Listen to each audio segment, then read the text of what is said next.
ইসলাম শান্তির ধর্ম। আমরা সেই শান্তির ধর্মের অনুসারী।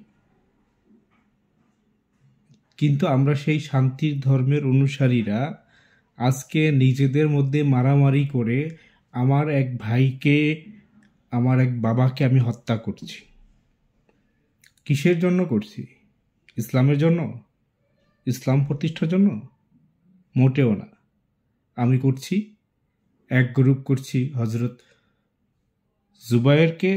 জুবায়েরের মতামতকে প্রতিষ্ঠা করার জন্য, মতবাদকে প্রতিষ্ঠা করার জন্য, আর এক গ্রুপ করছি হজরত সাদ সাহেবের মতবাদ বা মতামত এগুলোকে প্রতিষ্ঠা করার জন্য।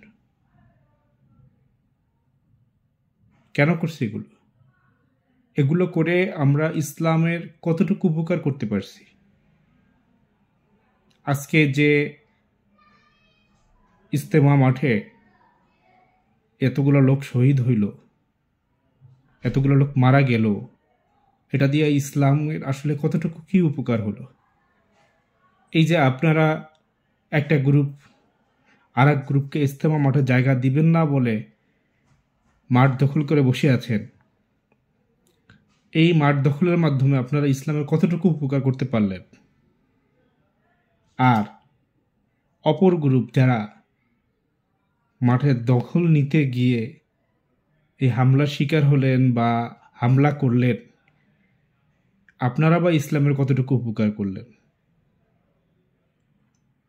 যারা নিজের ধর্মের আমরা নিজেদের ধর্মের মধ্য থেকেই ভিন্ন মতাদর্শীকে সহ্য করতে পারছি না,